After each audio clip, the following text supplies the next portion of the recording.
Hello, everyone. I'm Ed Parco. I'm here with Brian Galkey. If you don't know how to say his name, it's like gal and a key, and you put it together and you get Galkey. See, you're easier to Or you train get than Steve is. yeah, or you get somebody who steals your car. One of those two. You get or breaks into your house and takes everything. Anyway, I guess that's one of your ways. Yeah. All right, let's move on. Today's show is about a word that I have a trouble saying a lot: visualization. You got it. Right. And what brought this up is because years ago, as I said, I started in sales a long time ago. It was Moses was around at the time, and they had the chisels and everything. They make the tablets, and that's how we came up with stuff. Yes, I'm kidding.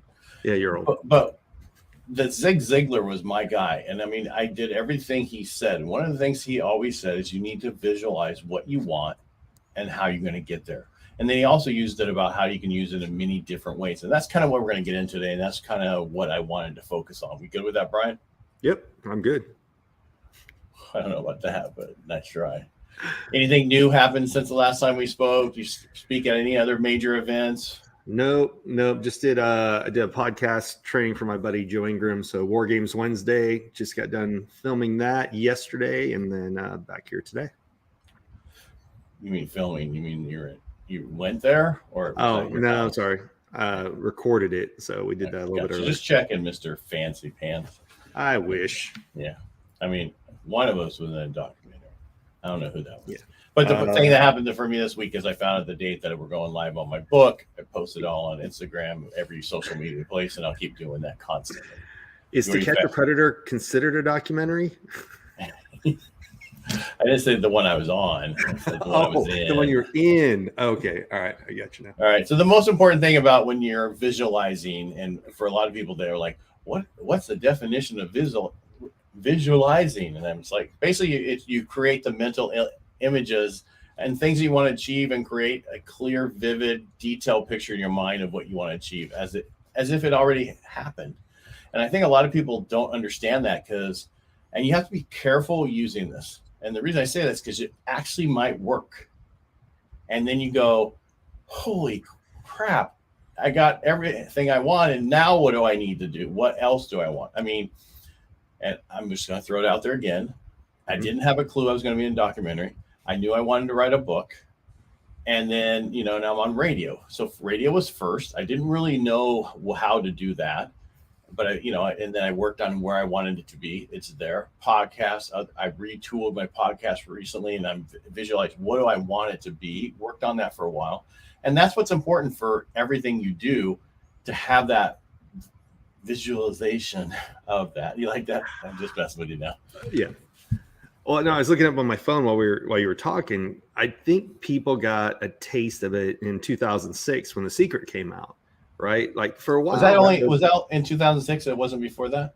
No, the book came out earlier. I actually was looking that up on IMDb while you were talking, and you were just remember the book came out. Oprah went nuts. Then they filmed the movie too. So I don't know when the book was published, but the movie came out in 2006. And I remember for a long time, people were all about it. Right, it was on Oprah's recommended book reading. Everybody was watching the movie, and that seems to have faded. So I think people are familiar with visual. Now you got me doing it. Visualization. Damn it. Visualizing. Yeah, okay. Visualizing it, what they want, but it seems to have dissipated. It was very hot and heavy for a long time. Everyone I knew was doing a vision board, or they were watching The Secret over and over again and trying to focus on what they want, so what they don't want. But you're right, that skill seems to have kind of gone away to a degree. Well, see, and I started with Think and Grow Rich, and I have one of my copy's yellowed and messed up. Wish I would have grabbed it for this, but I started with that, and that's really focuses the same thing about visualizing how and where you want to be. And then when The Secret came out, everybody was like, they ripped that off. Anybody who knew about the book, and they should be sued. But really, I don't think it really matters because I think the trademark was gone by then. Right, and so. And basically that to me was what you put out there, you get back.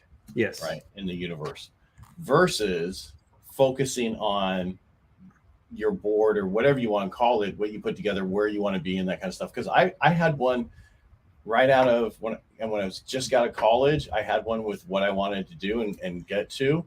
Right. and then you forget about it sometimes, right? And you don't stay focused on it. I know you have one right next to you. Right. Or you I keep did. one over here on my side monitor. It's also the same one that's taped up in my bathroom. So every morning when I get up, I What have to does that see it say? while I'm Put the brushing seat my down. teeth. What's that? Yes. Put the seat down. So the X actually had that written on these little stickers that you can put on the toilet. That I actually did say that. Yes. Please pick up. This one's on the Please mirror. try freeze wipe when done. Anyway. The two things I do in the morning is number one, Mel Robbins, the high five habit. So high five the mirror first thing when you get up going. And then while I'm brushing my teeth, I look back over what do I want to achieve. And something you said a minute ago sparked in my head, and that is companies are always about smart goals, right? What are your goals? What are you going to financially achieve? But nobody ever really talks about visualizing it. Now, at a company I was formerly at, they were just starting to add in Meditation Monday for, I think that just told you the level of stress people had. But Okay. visualization is paramilitary not organization? taught overall.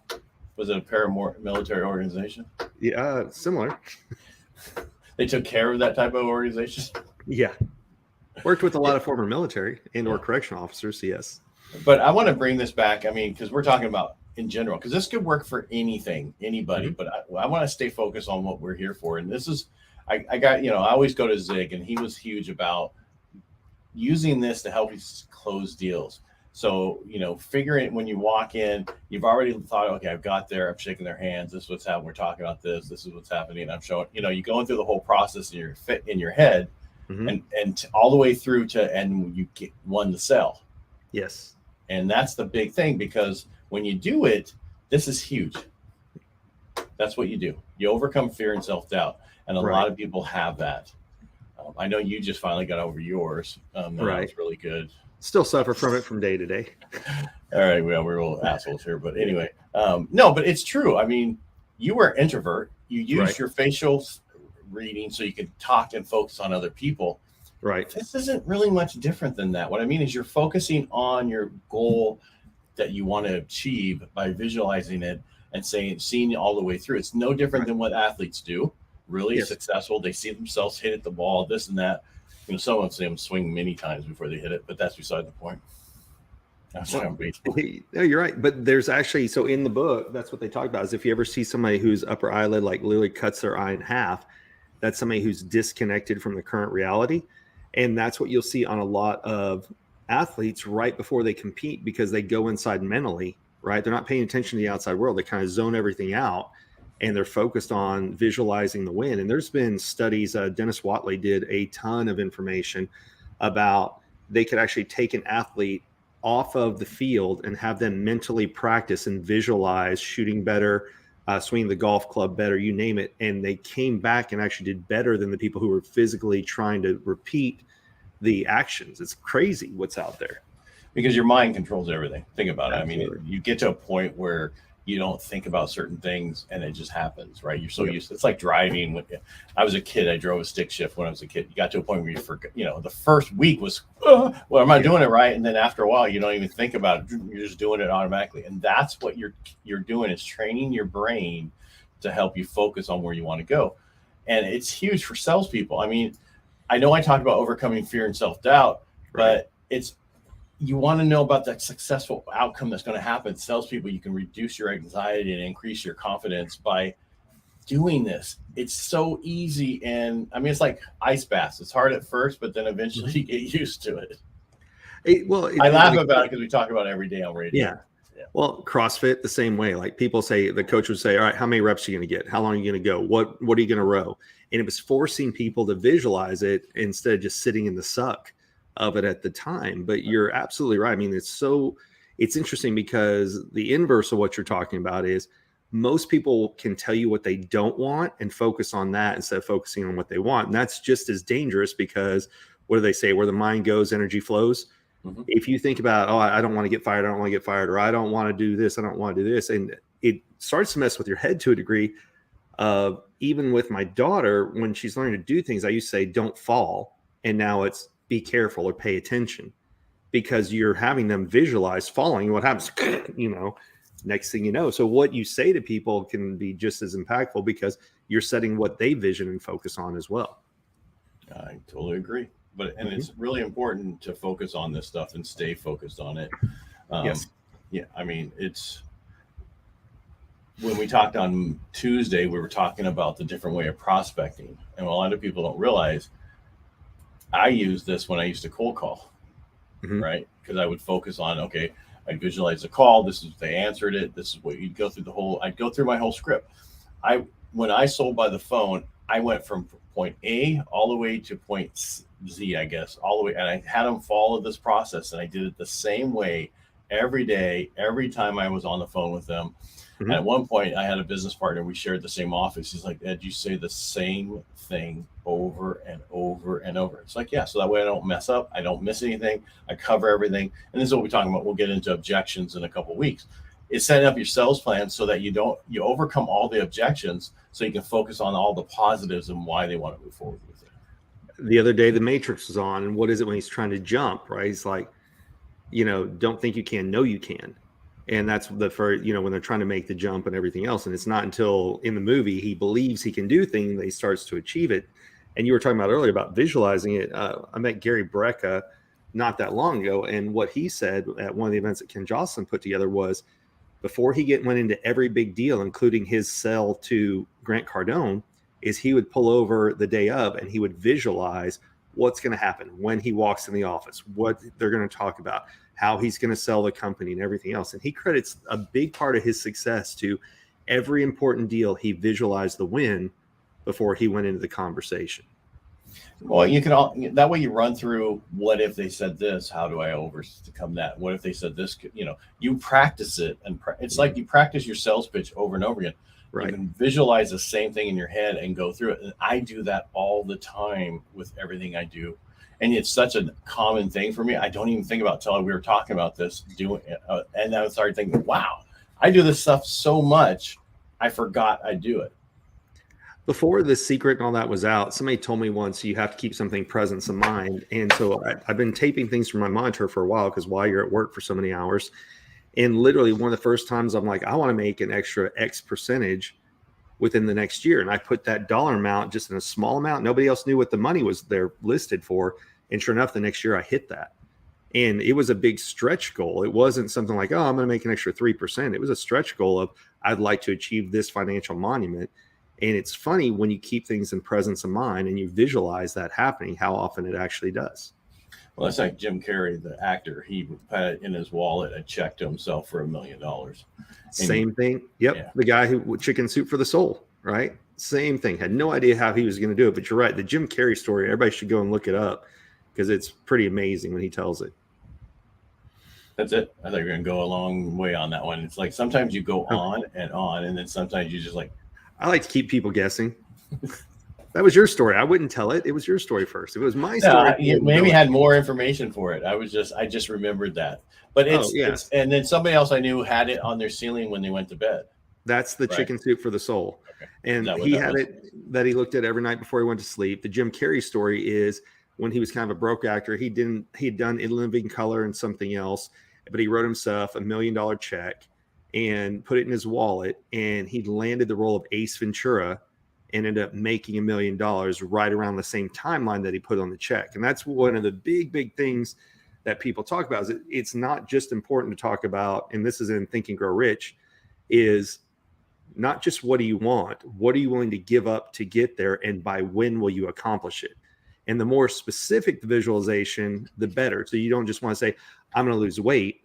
It's I want to weigh X pounds, or I want to make X amount of money, like not I want to make more money, because if you find an extra penny, that's more money. So the more specific you can get with your visualization, that seems to help people achieve that. And there's study after study after study about it. Yeah, because you want to, this is what we keep talking about. Performing the task, the brain remembers to rehearse the actions and behaviors. That was what I talked about earlier. But what you were talking about is your goals, staying focused on your goals. So you set your goals and you need to visualize what those are. And that's how you do it. I mean, it's so true. And back to your thing about what are you willing to give up? That was an Ed statement about 2 weeks ago on your show. There you go. Because I've always said, people aren't willing to sacrifice anymore. That's what it seems like. They just want, automatic to get what they need. I deserve it. What have you done to deserve it? And that's our society right now. We're so into, not all of us, but some of us that's why we're having trouble finding people to work, and we have 10 million jobs open Yeah. because they want instant gratification. And you Yeah, I think we talked about it on our first or second episode. That's the problem, is modern social media and everything else shows where people are, not where they started. And everybody thinks that they're going to be an overnight success. And the joke is, it took me 15 years to be an overnight success. People don't see the hard work that went in before it, and the struggle and strife and everything else. No, because they want it. They want it now. They see everybody else has it. Well, it's not sexy to know about everything that sucked, but ahead of time, people just want to see you in your Ferrari or whatever. And so I'm friends with Brad Lee, and he talks about in his class, you can't just say, I want a Ferrari. Okay, what color is the stitching? What color are the seats? What color is the car? The more specific you can get on any of the things that it's a goal or a vision, the more likely you're going to achieve it. Yeah. Yeah. They're all right. I've been in them. I can't look. It was fun when my buddy won the UFC Dream Week experience last year. So I think you saw the pictures, right? They flew us out there. They gave us suites. They took us out to the track. I drove a Lamborghini. I can't see that and getting in and out of it. That's when I know I'm like, give me the SUV over the sports car. I'm like, God, am I just old, or am I just not going to be uncomfortable getting in and out? Well, it's like when I was younger, at 27, I was driving a 500 SL in Rancho Santa Fe, living in a gated community, doing really well. But then you wake up some days and says, is this really worth what I'm doing? What is my plan for the future? Where am I at? And I want to get back to where you were talking about earlier about focusing on what you want. And this is in your personal life and everything else. I told somebody else, it's like, you're never going to be happy with a spouse or who you're looking for until you write down exactly what you want in that person. Not what you don't want, but exactly what you want. And the story with my wife and I was, I had a list and everybody told me I wouldn't get it. Right. She had a list and everybody told her she wouldn't get that either. On my list, the only thing she wasn't was 5'9". She was 5'4"3/4. I can give that away. But I had stuff like, I wanted her to have a degree, I wanted her to be a professional in a totally different industry. I had all this stuff on there. With her, the only thing I wasn't was a fireman, because she thought she wanted to be gone every other night. Right. Well, so people don't think this is all rose-colored glasses, pie in the sky stuff. Sometimes some people are so motivated to not be like something else. Like, I don't want to be like my parents. Let's say you had an abusive parent or an alcoholic parent who was also abusive or something. The drive to not be like someone can be just as powerful. But the studies show that if you focus on what you want instead of what you don't want, the greater likelihood of success. Yeah, because I still go back to the secret. What you put out there, you get back. What you focus on, what you visualize, you're going to see and attain, because that's your goal and you're focused on it. And Absolutely. you need to. And I don't care how you do it. If you make a vision board or if you just know what you want and you see it. But they used to say goals don't matter if you don't write them down. Yeah. Well, as Greg Reed, a goal is, hold on, I'll look it up while you're there. Greg's famous quote. I know. It's probably with somebody else's. He just repurposed. No, he's got it trademarked. So if you stay focused on your goals, it helps you improve your skills and increase your chances of success. There you go. A dream written down without a date becomes a goal, or a dream written down with a date becomes a goal. A goal broken down to steps becomes a plan. A plan backed by action makes your dreams come true. There you go. Say it one more time. Yeah, I have to open my phone back up. That's all right.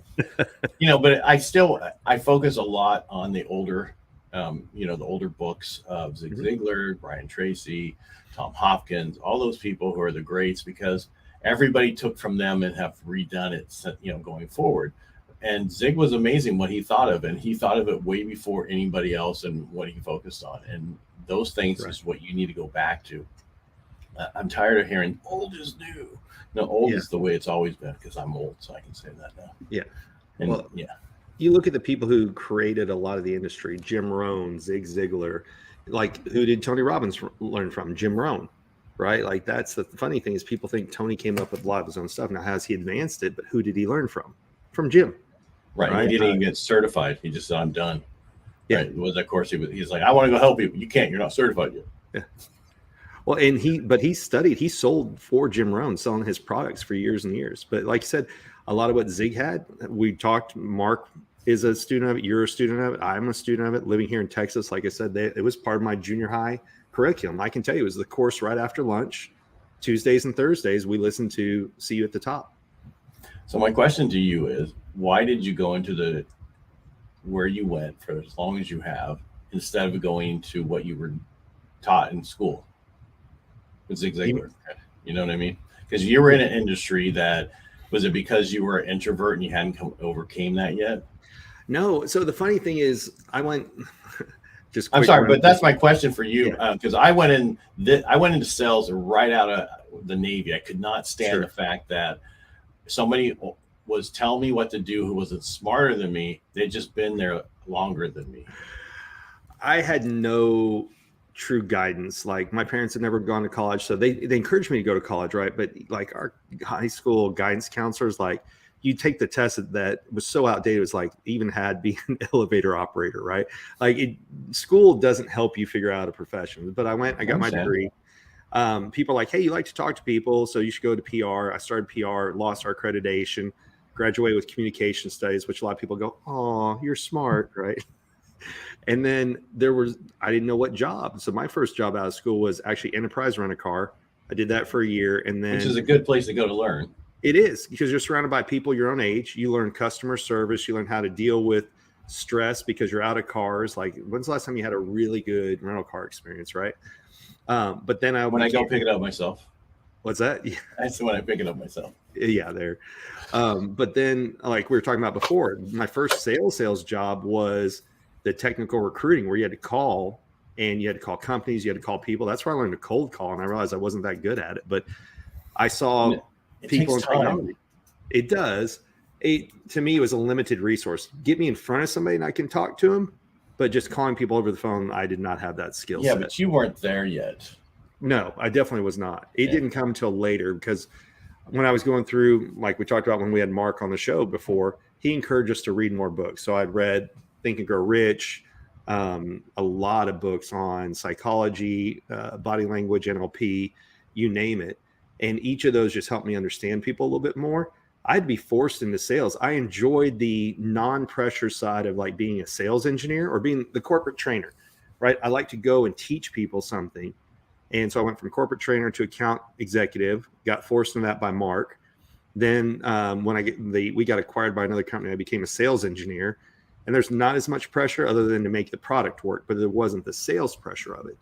Then got moved into being an account manager. But what I kept getting every year was golden handcuffs. You get a promotion, a raise, and you're like, okay, well, now you got to perform more. And what do? Like you said earlier, you upgrade your lifestyle at the same time. Right. Yeah. When I went into sales, I was living in a 1-bedroom condo I could have paid off had I not gotten married and bought 2 more houses after that, you name it. But now I'm to the point where it's fun to talk to people.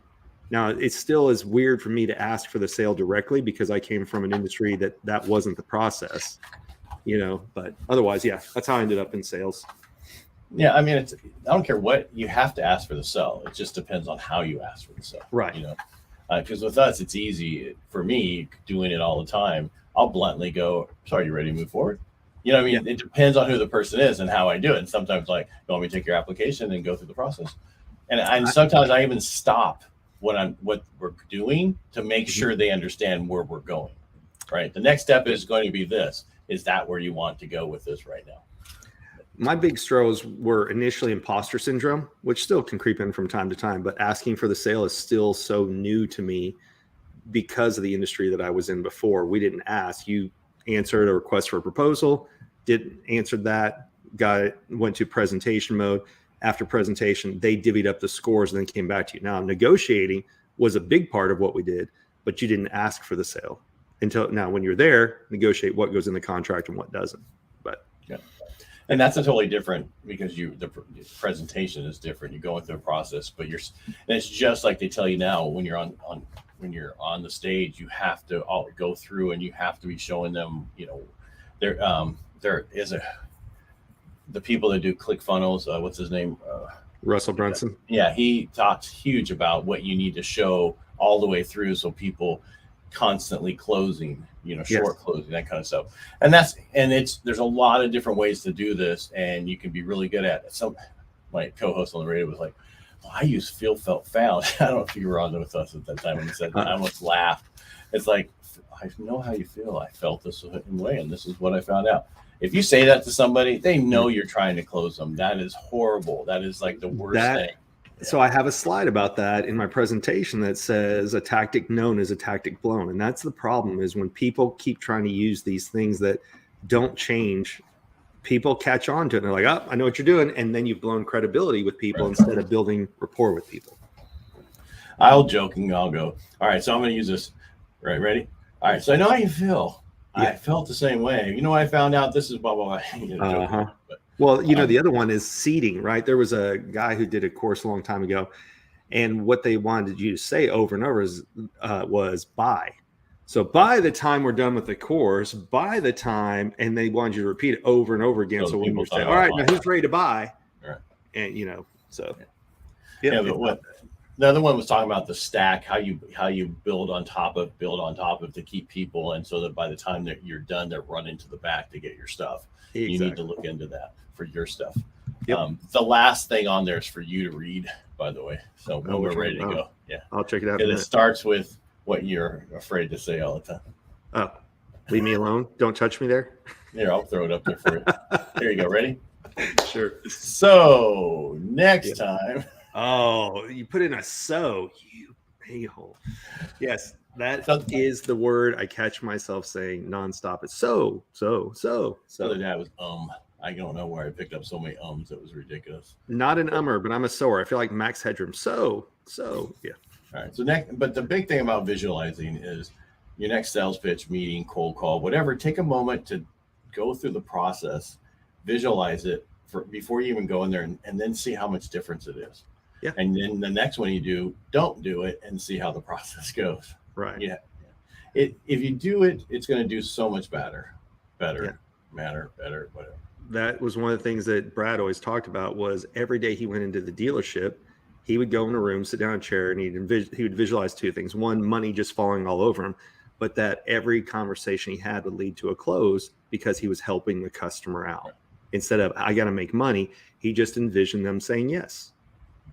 And I want to go back to where, yes, you can visualize all you want. You want to do everything. One of the things I'm really focused on is you want to be an authority in your areas. And the authority to become that is somebody who's educating everybody, educating them on what you're doing.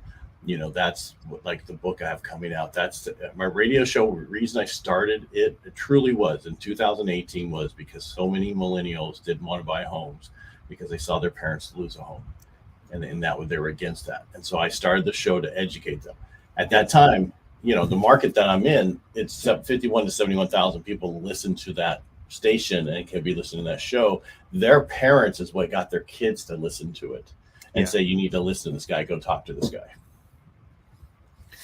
And I know you hate that name drop, but hey, it is what it is. You always do it all the time. I do. It was Sharon Lecter's birthday the other day, but the thing that I remember from Secret Knock was Sharon was, don't become an expert, become the expert, right? So what are you doing to stand apart from other people who are in your field? And that kind of backs up with what you were saying. It's the same thing. It's basically, we had that one guy at one of the speakeasy, is like his big word was, and then he said, the expert, it's true, but who was that? Ryan, I think. Yeah, it was Ryan Adams. Was that I don't remember. I'm sorry. But you're right. It's really, you focus on what you want. You want to be the person people think of. And this is something I'm also adding to my talk about the authority, is at some point you might become too much of the authority where people don't want to work with you, or they don't think that they're worthy to work with you. And I get that occasionally when people will call my phone because I tell them through the radio show, call me and blah, blah, blah. And I answer my phone and they're like, I didn't think you were going to be the one I talked to. It's like, I tell you, I answer my phone. And I'm not bragging about like I'm a celebrity. It's not that at all. But people, they don't always put you on a pedestal, worthy. Joe. Did they put you on a pedestal? I'm not Joe, by the way. I mean, damn it, Ed. That's what I get for making a joke. I got it. So I know. Here I go again. Jerry Acuff puts his phone number on the front cover of his book, and told us nobody will ever call him. So I called him one day and he answered. And it was weird. I'm like, no, this can't be him. But there are people that you are exactly like you said. Somebody sees somebody. We're taught that if you're on radio, you're on TV, you're in the movies, you are so high elevated above everyone else that you must not, talk to normal people. And I don't know if that's because we see these celebrities who paparazzi's after them. They have to have security and they won't go out in public or what, but people give you that authority of you being on the radio as, oh, wow, that's Ed, not Joe, but Ed. At least they know my name. Yeah. All right. Today we've been talking with Ted here. Yeah. Well, here's the reason why I said it. That was the next one I was going to click on. Yeah. Was like, damn it. See what you give her dropping names? I name dropper. Yeah. You're just so famous now being on all the stages. Nah, I like to give credit where credit's due. If I heard it from someone, I'll drop their name. Unless it was me, because then you had to change it to somebody else when I said that a couple weeks ago. I see how you are. That's always credit for everybody else. I know. And that's kind of why I want to go over it today. I don't want to, go with these for an hour or two. As long as we can get the point across, that's really what I want to stick at. And the big thing today is it's really huge to visualize where you want to be, what you want to do. I don't care what age it is. You need to focus on where that is. Right. Well, and you mentioned earlier, what are the different ways that you can do it? So we talked about, I have paper that I print out that I keep within my visual while I'm working all day. And then I have the one that I see every morning when I brush my teeth and every night when I brush my teeth right before I go to bed. You don't use the bathroom for anything else when you go in there. What's that? Use it to brush. You only go in there to brush your teeth. That's it. So you don't see. Well, I have a separate. I have what do they call them? A poop dungeon. So the toilet's over here. So yes, just the brushing teeth and shaving. I was like shower. I didn't have to go the rest of it. All right, geez. There you go. I would say every time I go in the bathroom, I see it. Every time I'm in there, right? That's where it is. Or is it in a special one? All right. No, it's just when I walk by a mirror that's over here. So showers that way, other parts that way. Gotcha. But it is important to focus on that. Focus on it. Put it wherever it is. You could put it as on your phone, as the lock screen on your phone. So every time you pick up your phone, it's the first thing you see every time you see your phone. And maybe that's something you should do. Take a picture of it and have it on the lock screen. Yeah. Well, I don't have a smartwatch, but yes. I'm talking your phone. I didn't say. I said your phone. I thought you said watch at the end there. Are you sure? No, see, yeah. See, instead of that, you could have the image of that. Yeah, it's funny you say that. I just changed my screensaver on my laptop, so it's my business instead of just having a generic one on the front. But what are other tools? So what else do you use? I got some I'm gonna use from other people while I'm name drop. Of course you are. I told you I just visualize it more than anything else, and I create things and then it happens, right? Media company, the other stuff. I want to do a book. I want to do this. I want to do that. I create the thing before it happens. Are you following me? Right. Here? And then it usually happens. So, but my buddy Joe. Hold on. Yeah. Let me finish. Yeah. But I didn't focus on I wanted to be on a radio show. Somebody brought that to me, but I focused on I wanted to educate people more. Right. Right. I wanted to educate people more, and then the book thing came up, which I never really wanted to write a book, but then it's like, hey, that's be a great idea to get that information only if I can do it right. And then the documentary happened from just putting it out there also. But again, a lot of that stuff I didn't focus on going, I want to be on radio. Where's that? I want to be on radio. I want to be in a documentary, and I want to write a book. Those are three things I never said. Right. But I wanted to be the authority in my area, and that's how they came from. 15 years ago, somebody asked me on a first date, like, what do you want to do with your life? I'm like, I want to travel the world and teach people something. And later on became a sales engineer, and then to where we are now, right? Traveling, teaching, being up on stage, all that. So I knew what I wanted, but I wasn't specific. And that's where it's interesting, because like you said, some things just kind of fall in your lap. As long as you're visualizing, you're going in the direction of what you want to do, you have to be open to paying attention to opportunity, and things just fall in your lap. Right. And I dropped that off for a second because you didn't. Sure. Did you talk about it? Did you talk about Joe and the volcano? Nope, I didn't talk about it yet. I was going to. I know. So, I took it down because you're talking about other things, and I'll let you bring it back. No, I was going to go back to it. I know you. So Joe, what he does is every year he creates a PowerPoint of the things that he wants. And the key thing about it is he puts up images of things that he wants, but he also anchors a song to it. So he'll periodically go through the PowerPoint itself, but anytime he's wanting to relive that motivation or that visualization, then what he does is he can play that specific song. And it's not a song that you would normally run across on the radio, and it's one that he has to play when he wants to be in that mood. So you can anchor things, not just visuals. So we've been talking about vision boards, or what I keep by my desk or upstairs in the bathroom. but what else can you do? You can anchor music to things. People do create vision boards. There's actually a software that's out there called Mind Movies. So you can go to mindmovies.com and you can create short videos, and then you can upload them to YouTube. And anytime you're going somewhere, you can just pop open your YouTube, or you can send it to your device and you can watch that movie. So you can put in things like, it encourages you, put in a picture of, like, let's just say money, and say, I am abundant. Or, you can put whatever you want, put in wording with it, and then again, put music to it as well. So there's actually software, if you don't want to use a PowerPoint or something, that can kind of give you a little more direction on what to create. For me, what I would do is I would take all the stuff, pictures that I want, what I want, put it together, and I would take a picture of it, and I would store it as I'm telling you right now, that's what I would, if somebody's doing this, as much as we look at our phone, you would look at your phone more times than you go into your bathroom. So to take a picture of what you want and have it on your phone as your lock screen, one, puts it out there for everybody who could see it. Mm-hmm. So hey, this is where I want to go, and you're not going to be embarrassed by it. Because some people this is what I want, but I don't want people to know. Well, you're not committed then. You need to let everybody know what your plan is. So how does it work when you see in the movies, right, where somebody cuts out their own head and they put on somebody else's body? Why, you did that? No, I watched a movie about the other day where the guy was basically stalking someone. He kept putting pictures of him in the background with her. So it was funny. Not really. That was scary. That's not funny for the lady who's being stalked. But yeah, I can't remember what it was. A comedy though, and they're like, "Did you put your own head in the picture?" They're like, "Oh yeah, sorry about that." I don't remember what that was, but okay. Yeah. All right. I was going to ask you about that software, because you talked about that before. That's like a YouTube, right? I know, it's mindmovies.com. Didn't you? Yeah, but you can upload it to YouTube. Yeah. You basically upload it to YouTube. You can play a simple video, and then again, it's just something. YouTube is cool. Look, why we're talking about YouTube and a little bit off subject, but if you pay for the non-ads part of YouTube, it's awesome, because then you can also lock your phone and still hear and see what's going on in the background. Versus if you just go with the unpaid version, right? You have to deal with ads. You can't close out your lock screen on your phone. That's one of the things I love. I'll listen to Joe Rogan in the morning, be your own hero, or be the hero of your own journey. I'll just pop it up when I'm walking around the house. So again, that's an auditory one, but it's something that helps me visualize what I want. Right. I do a lot of Huberman Labs lately. Yeah. Everything. I do. It's everything about your body. The one thing I missed getting out of the medical industry when I got out of the Navy was I was in physical therapy, the whole thing, into everything I do, and I knew about my body.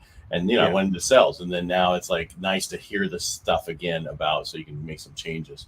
And that's why I jumped. And for me, the big thing about me doing ice baths, I know I bring it up, jump in, but I'm using the pool. It's just to do it to make changes in my life.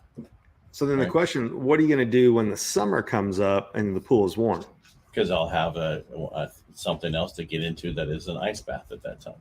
Oh, nice. The plan was to see if I would do it and stick to it before I spent some money on doing it. What? You're supposed to do that?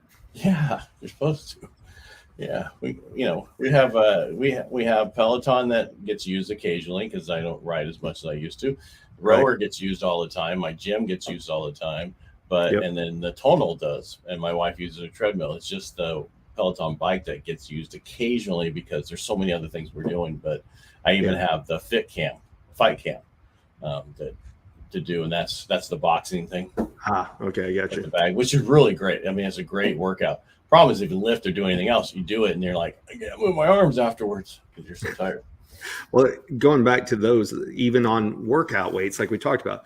So you visualize, what weight do you want to weigh? What will you look like, right? So many people get stuck on I've got a gut. Then they have a hard time losing it. And then, of course, there's their word in their language. And I say that right now, I got a gut. I need to work on it.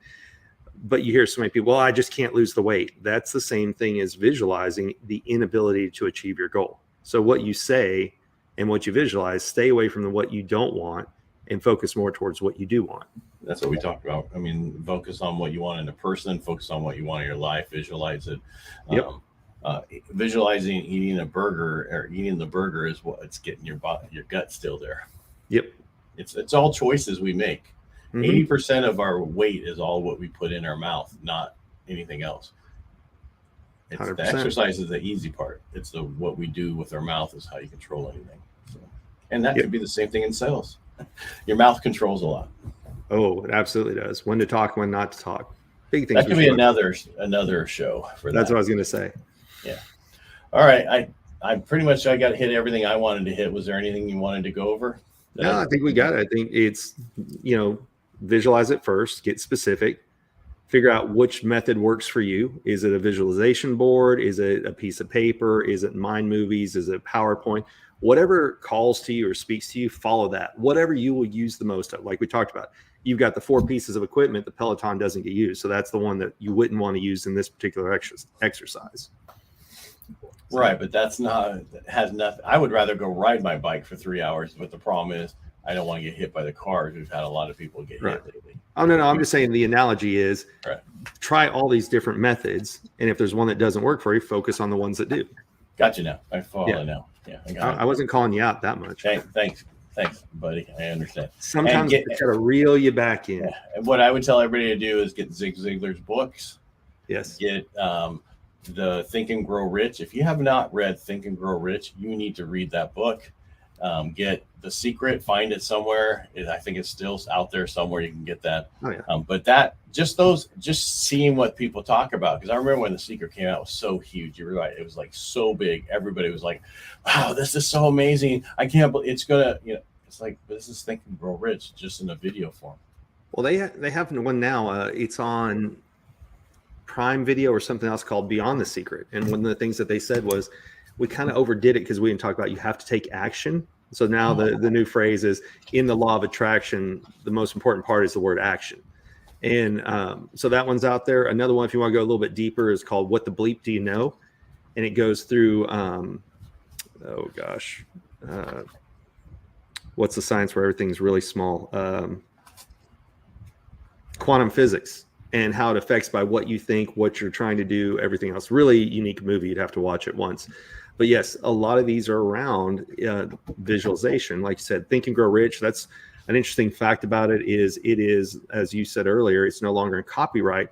That's why so many people offer that as an add-on bonus to their own product, because you can give away Think and Grow Rich for free and you don't owe anybody any copyrights. You're not infringing on anything. You don't owe anybody any money. So that's why you'll see so many people who have a program give away a copy of Think and Grow Rich. It's sad that more people haven't read it.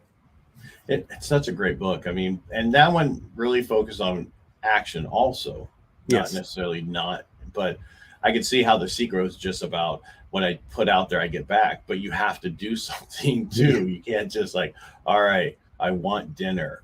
Right. It didn't show up. Yeah. Well, that's why they said you can't just think about it.